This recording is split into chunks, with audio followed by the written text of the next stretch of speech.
오늘 아침 뉴스 연구소.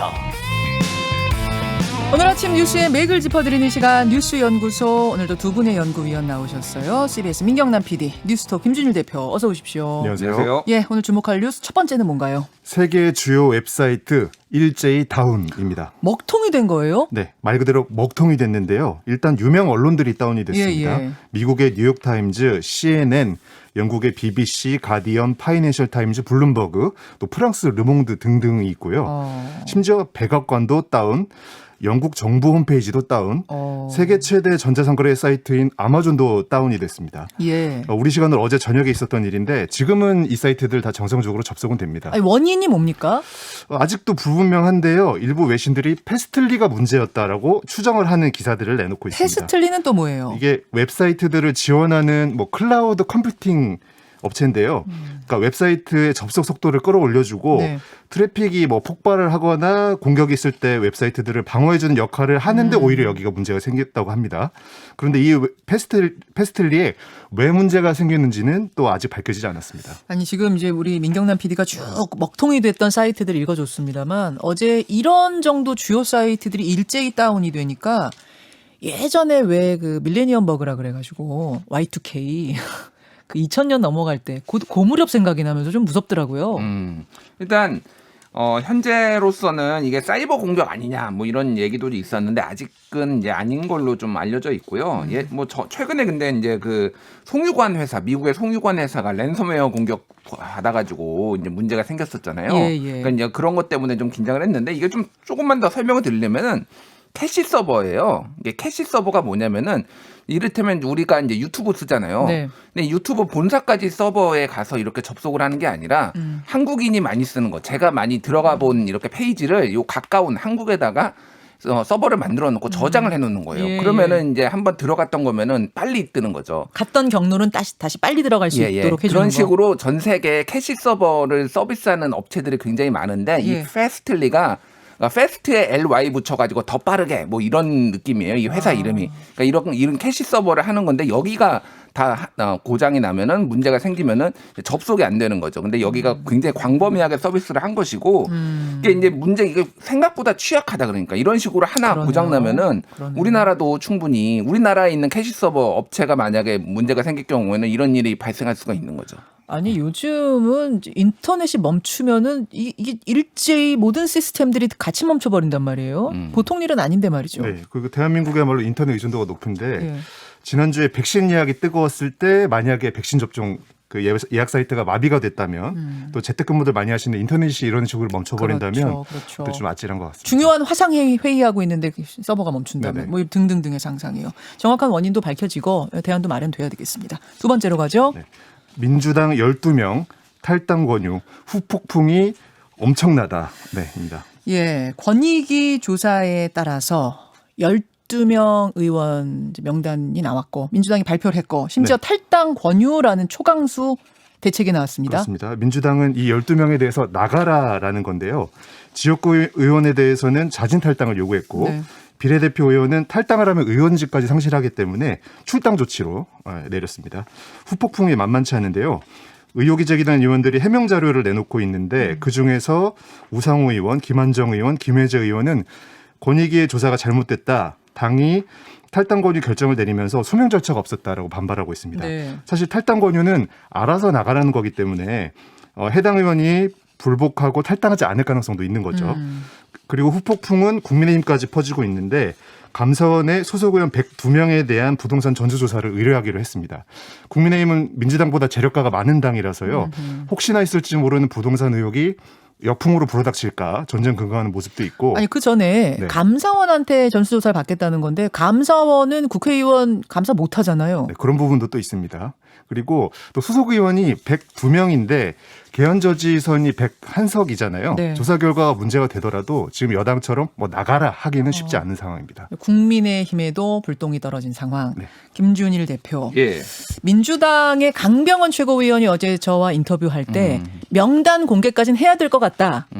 하지만 출당에 대해서는 뭐 강하게 하자 이런 입장이 아니었거든요. 예. 근데 생각했던 것보다 예상했던 것보다 더 강도 높은 조치가 나왔어요. 예상보다 셌죠. 사실 예. 탈당 권유 뭐 이런 것까지 전원에 이렇게 나오리라는 거는 조금 예상을 뛰어넘는 거고 지금 최근에 민주당의 이제 기류들을 좀 볼 수가 있는 거죠. 최근에 이제 조국 사태 사과 해가지고 어찌됐든 조국과 당은 각자의 갈 길을 가면 된다 이렇게 송영길 대표가 정리를 했잖아요. 네. 논란이 있더라도 딱 이제 정리를 한 거거든요.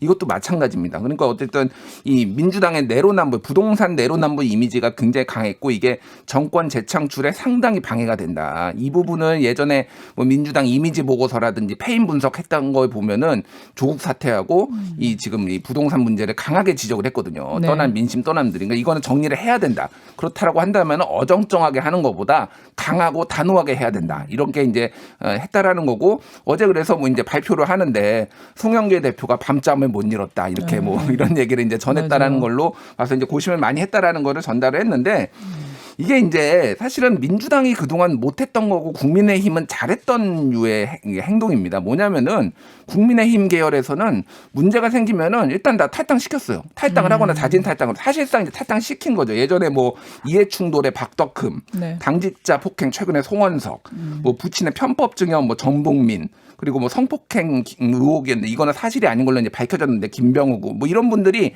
다 탈당했어요 일단은 탈당하고 네. 나서 조사를 받았다. 조사 받고 이제 뭐 복당을 한다든지 이런데 민주당은 그게 잘 안 됐거든요. 그러니까 이게 당에 계속 이제 어떤 압력이 오는 거고 당에 이제 뭐 어려움을 겪은 거죠. 그러니까 그래서 이 기회에 한번 선을 긋겠다라는 거죠. 개별 그러니까, 의원들 12명은 전원이 다 억울하다라는 입장인 건데 예. 억울해도 어쩔 수 없다는 게 이제 송영길 대표의 입장이거든요. 당의 보호를 받지 말고 개인이 밖에서 소명을 하고 해명이 되면은 받아주겠다 이제 이런 스탠스인 거고 이게 또 하나는 국민의힘에 이제 압박을 가할 수가 있는 거예요. 우리는 할 조치 다 했다. 거기도 이제 뭐 부동산 투기 의혹이 있는 사람들 있을 텐데 어떻게 할 거냐 이렇게 압박을 하고 새 지도부 특히 새 지도부의 첫 번째 과제가 돼버린 거예요 이게. 국민의힘에 역공을 하기 위해서라도 민주당의 그 의원들에 대해 단호한 조치를 할 수밖에 없었다라는 얘기. 네네. 일단 고육지책이라고 보는데요. 자기 몸을 괴롭히고 상해가면서 쓰는 계책이죠. 그러니까 민주당이 스스로를 괴롭히는 만큼 국민의힘도 똑같이 하지 않으면 여론의 문매를 맞게 되는데 지금 말하자면 산불 상황입니다. 그러니까 부동산에 민심이 불붙은 상황인데 이 불붙은 민심이 어디로까지 갈지 뭐 길게 지켜봐야 될 것 같습니다. 그래요. 지금 김한정 의원 미공개 정보를 활용했다는 의혹으로 권익위 명단에 이름을 올렸습니다. 김한정 의원을 잠시 후에 직접 만나겠습니다. 예. 네, 감사원 얘기 잠깐만 하나만 하면은 얘기하세요.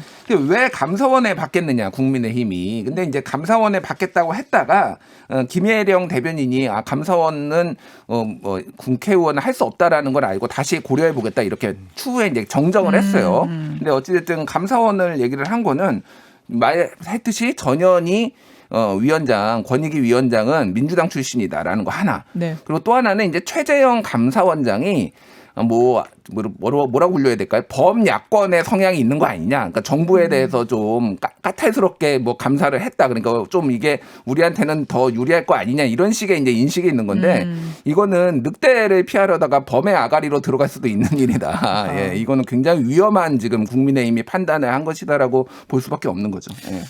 그래요. 이거 좀 주목해서 보시고 잠시 후에 김한정 의원 입장은 직접 듣도록 하겠습니다. 세 번째로 가죠. 비행기 표가 없다입니다. 이게 무슨 얘기예요? 그러니까 코로나가 막았던 하늘길이 열리고 있는 건데요. 인천공항에서 어제 사이판행 비행기가 떴는데 1년 3개월 만입니다. 사이판 가는 비행기? 네네. 그러니까 국내 항공사들이 속속 국제선 운항을 재개하고 있는 건데요.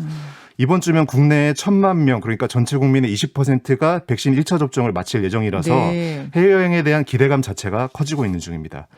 최근 잔여 백신 예약 서비스가 시작된 이후로 해외 항공권 예약률이 400%나 급증하게 됐거든요. 4배요? 네. 그래서 백신 확보된 만큼 코로나로 막혔던 것들이 뚫리는 중이다라고 할 수 있을 것 같습니다. 예. 그런데 백신을 확보하려다가 불법 거래 논란에 휩싸인 곳이 있습니다. 바로 대구시인데 대구. 어제 권영진 시장이 대구민 사과를 했습니다. 대구시는 화이자 백신 3천만 명분을 확보했다라고 공언을 했었다가 공식 유통 경로를 통한 게 아니어서 결국 백지화가 됐었죠. 네. 그래서 백신 사기 논란이 있었는데 여기에 대해서 뭐라고 해명했어요, 권 시장이? 단순한 백신 도입 실패인데 가짜 백신 사기 사건으로 논란이 됐다. 저의 불찰이다라고 하면서 고개를 숙였습니다. 사기당한 건 아니다. 네네. 이제 핵심은 그거였군요. 아니 사실은 이제 사기당한 거냐 아니냐에서 되게 중요했던 부분이 돈이 오갔느냐였거든요. 이 부분 부분에 대해서 어제 뭐라고 해명했어요? 일단 이 부분에 대해 있어서는 아니다, 사기 아니다, 뭐 돈도 이제 오간 거 없다? 예, 예. 아. 그래서 지금 그 대구시 의회를 중심으로 뭐 20억의 계약금을 줬네 안 줬네 이거를 좀 밝혀달라라고 했는데 아직 명확하게 지금 뭐 소위 말해서 장부를 깐다든지 뭐 이런 상황은 아니에요. 근데 어쨌든 대구시의 공식 입장은 돈이 오간 것은 없다라는 겁니다. 현재는. 네. 그래서 이게 그 권영진 시장 말이 어느 정도 맞는 게 뭐 문의를 할 수는 있죠, 중앙정부에. 네. 근데 그거를 본인의 치적을 좀 과장하기 위해서 내가 다 3천만 명 했다라고 미리 다 공개를 해버리니까 이게 이제 더 문제가 된 거예요. 사실은 뭐 그런 이제 그래서 어쨌든 큰 교훈을 얻었죠. 예. 중앙정부와 본사 아니면은 얻을 수가 없다라는 거를 이제 전 국민이 알게 됐습니다. 그런 게 있고 지금 새로운 거리두기를 이제 빠르면 이번 주 금요일에 지금 공개를 한다라는 거예요. 이거 7월 달에부터 지금 적용한다라는 거거든요. 그래서 지금 예전에 한번 나왔었는데 지금의 5단계를 4단계로 줄이고 1, 2, 3, 4로 한다라는 거고 현행 이게 500, 좀 심플해졌는데 간단해졌는데 500명, 1000명, 2000명입니다. 하루 확진자. 500명 이하면 1단계.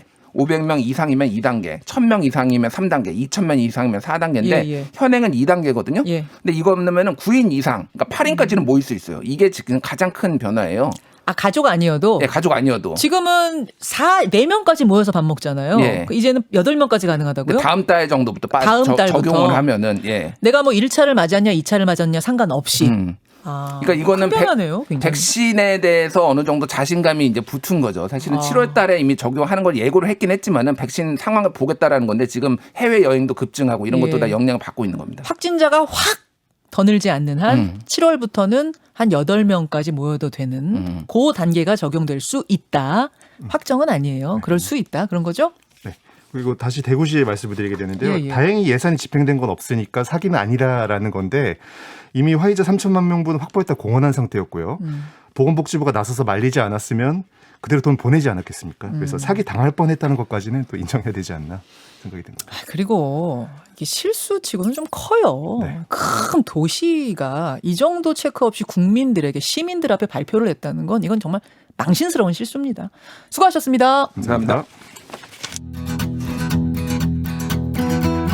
김현정의 뉴스쇼는 청취자 여러분의 참여로 이루어집니다. 트위터, 페이스북, 레인보우 게시판, 그리고 단문 50원, 장문 100원의 유료 문자 샵 1212, 우물정 1212 통해 참여하실 수 있습니다. 김현정의 뉴스쇼, 여러분과 함께 만듭니다.